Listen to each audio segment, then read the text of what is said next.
엄마표 영어, 엄마표 공부를 시키다 보면요. 주변 사람들이 저를 더 힘들게 합니다. 그렇게 엄마표 영어, 엄마표 공부 시키다가 아이 성적도 오르지 않고 엄마랑 사이가 더 나빠져. 그래서 정말 공부해야 될 시기 때 사이가 나빠져서 아이가 성적이 더 떨어질 거야. 다들 그렇게 얘기합니다. 저도 그 이야기 들었거든요. 근데 결과는 어떻게 되었을까요? 안녕하세요. 집바자입니다.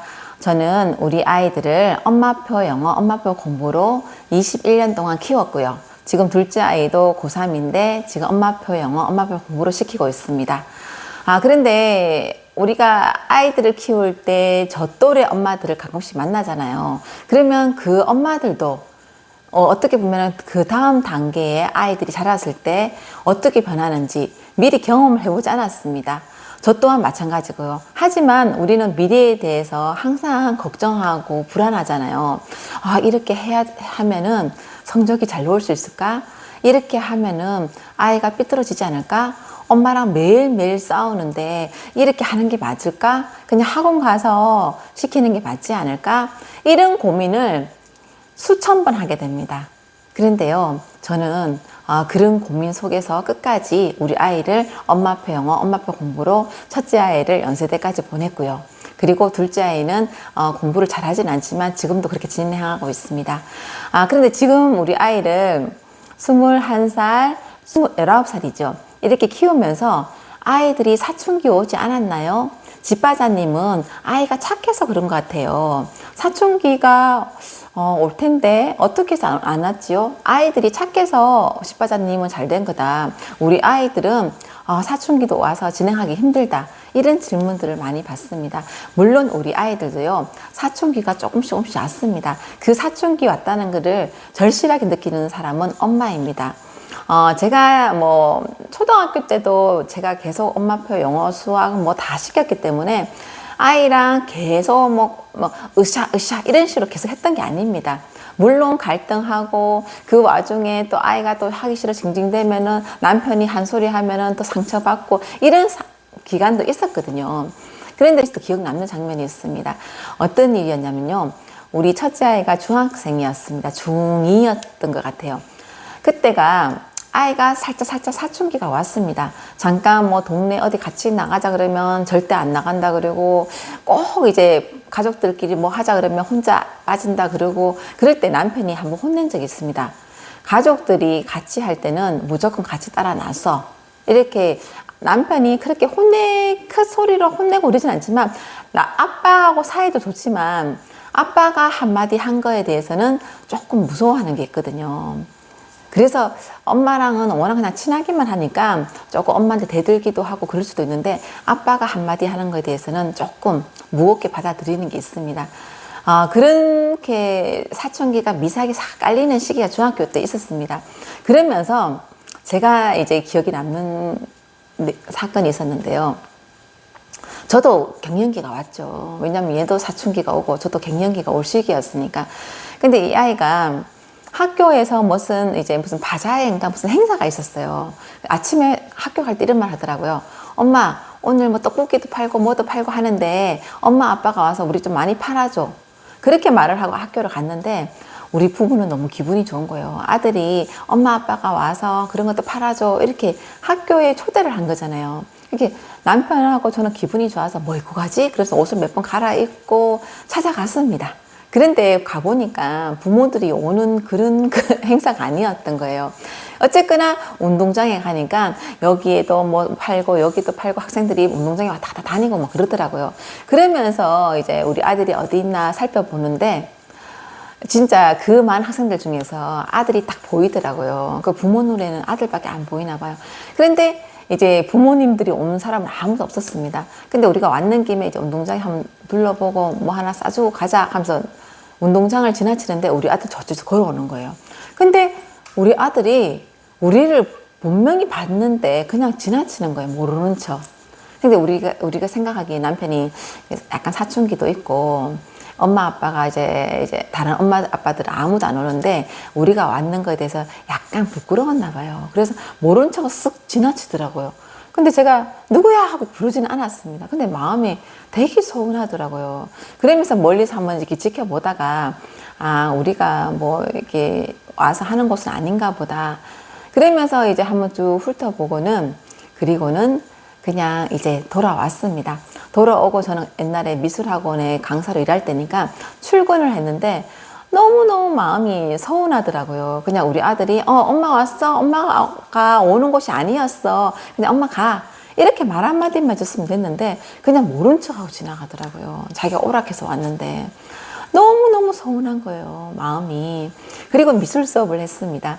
근데 마침 그때가 만들기 수업을 했는데 글루건을 하면서 만들게 하는 거였어요. 근데 아이들이 아직 초등학생들이니까 또 피부가 연해요. 그래서 글루건 조금만 닿아도 물집이 생기고 피부가 까지고 그렇기 때문에 글루건 하는 부분은 제가 거의 다 해줬습니다.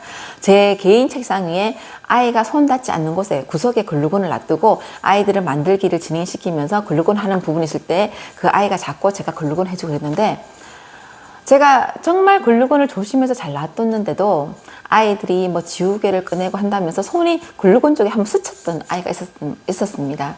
초등학교 1학년 아이였는데요.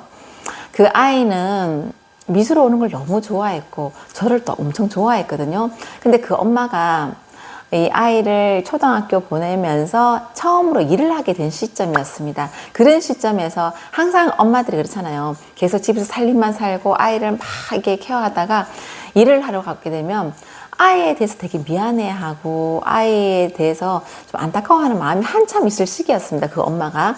근데 그 아이가 글루건에 그냥 스쳐 지나가는 거예요. 그냥 약간 물집 생겼습니다. 그래서 내가 선생님 여기 물집 생겼어요 그러는데, 제가 한 시간 끝날 때마다 아이들이 차량 운행하기 때문에 잘 탔는지 확인하기 위해서 계단을 막 뛰어내려가서 확인하고 잘 탔는지, 제가 또 성격이 그렇게 하는 선생님이 없는데 조금 그런 쪽으로 유별났기 때문에 뭐 이제 미리미리 모든 걸 걱정하고 챙기는 스타일이다 보니까 막 뛰어다니고 바빴습니다.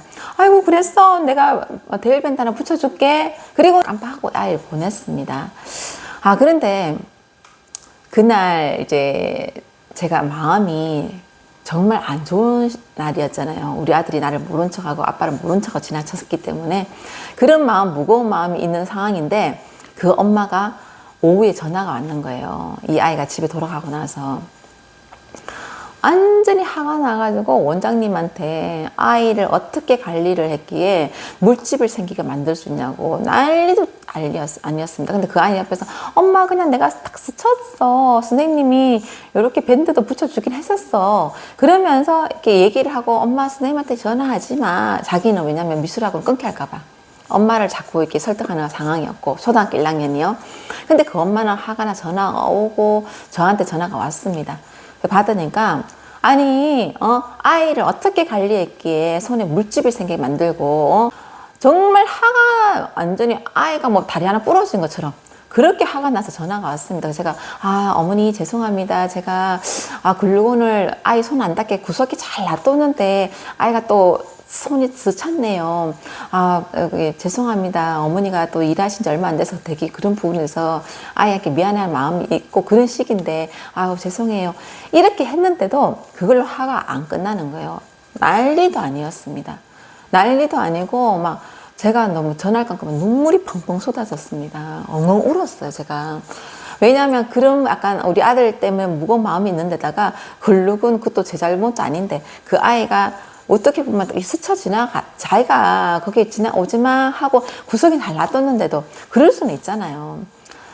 제 아이 같은 경우는요, 초등학교 때 글루건 하다가 물집 생기고 해도 또 시키고 지금 둘 다 글루건 너무 잘하거든요. 근데 미술학원에서 어머니들이 조금이라도 다치면은 난리 나기 때문에 글루건을 잘 안 시킵니다. 그래서 그 아이가 중학생, 고등학생이 되어도 글루건을 사용 못하는 애들이 수두룩합니다. 그래서 저는 그런 요거 안 얻어물려고 제가 글루건 해주고 그러는데요.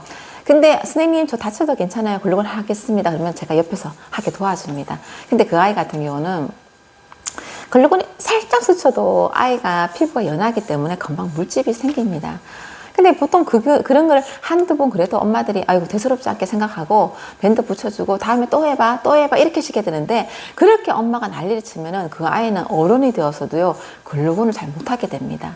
만들기 재미를 더 잘 못 느끼게 되는 거죠. 근데 그 사건이 있고 제가 그날 엉엉 울었는데 너무너무 속상하더라고요. 왜 보면은 그 어머니 때문에 속상한 것보다 우리 아들에 대해서 속상한 거지요. 그때가 이제 사춘기였던 거예요. 그런데 그 일이 있고 나서 제가 며칠 뒤에 이런 일이 있었다. 너 너무 엄마 아빠 서운했다. 이랬더니 아이가 이제 한참 보면은 엄마랑 손잡고 지나가다가 또 친구가 지나가면 손을 놓고 이런 식이잖아요. 근데 그 아이가 그런 이야기를 듣고 나서부터는 엄마랑 손잡고 다니고 팔짱 끼고 다니고 뭐 이렇게 하더라고요. 근데 우리 둘째 아이가 이제 고등학교 올라가더니 같이 손잡고 안 다니고 그리고 또 누가 지나가면 모른 척하고 좀 그런 시기가 왔었습니다. 그런 것처럼 이렇게 사춘기가 미세하게 계속 왔었습니다. 하지만 또 주변 사람들이 말을 했어요. 지금 사춘기를 안 겪어도 어른이 되어서도 남자들은 꼭 사춘기가 온다. 정말 아이가 잘 자라도 어른 돼서 갑자기 뭐 술집에 가고 바람 피우고 하면서 그런 사춘기식으로 또 한 번 온다. 미리 다 겁을 주더라고요. 그런데 제가 21살 때까지 키워보니까 그런 말에 흔들릴 필요 없습니다. 조금 전에 아침에 우리 학교에 데려다 주면서 한 10분 동안 우리 아이랑 진지한 대화를 했습니다. 어떤 대화를 했냐면요. 어제 6월 모의고사였습니다. 아이가 정말 긴장하고 열심히 시험 쳤는데 또 기대만큼 나오지 않았어요. 제가 오늘 차 안에서 진지하게 대화를 했습니다. 둘째야, 너가 성적이 잘 안 나와도 엄마 아빠가 화를 내지 않고 너에게 격려의 말을 계속 해줄 수 있는 거는 너가 예전에는 공부하면서 순간순간 딴짓할 때도 있었어. 하지만 지금은 내가 봐도 열심히 하고 그래도 포기하지 않고 새벽까지 공부하는 모습에서 너에게 끈기를 봤어. 그리고 몰입하는 그런 행동도 봤고 그런 걸 봤을 때 너는 나중에 정말 어떤 일로도 성공할 수 있다는 걸 엄마 아빠는 알고 있어. 그래서 너에게 너는 언젠가 성공할 거야. 걱정하지 마. 너의 지금 태도 그런 모습에서 우리는 그게 보여. 너는 언젠가 성공하고 잘 될 아이야. 이렇게 말할 수 있는 거야. 이렇게 얘기하면서 이제 뭐 거울로 보니까 아이가 얼굴이 빨개지면서 눈이 약간 빨개지더라고요. 그러면서 내릴 때 우리 아이들 화이팅! 너는 언젠가 항상 성공할 수 있는 아이야. 엄마가 지켜보고 있어. 이 말을 계속 해줍니다. 계속 해줄 때마다요. 이 아이가 이 이야기를 질려하지 않아요. 너무 좋아하더라고요. 그리고 첫째 아이가 이제 오늘 교수님이랑 오늘 학교에서 만나기로 해서 제가 또 여기까지 데려다 주면서 너는 엄마 아빠가 항상 보면은 우리 집안에서 이름을 빛낼 아이야. 하지만 지금 연대생이라고 어깨 힘주고 있지만 그거는 한 4년 뒤면 끝나. 하지만 군대 중과 갔다 오기 때문에 6년 동안 그럴 수 있는 시간이 확보되었어. 군대 가는 동안에도 재테크 공부라든지 책을 100권 정도 읽고 나와야 돼. 그리고 그 동안에 모든 경험을 다 해봐. 나는 너가 막노동도 해보고 서빙도 해보고 모든 경험을 해봤으면 좋겠어. 그 울타리 안에 있을 때 모든 경험을 했을 때 다 허용이 되고 용납이 되는 시기야.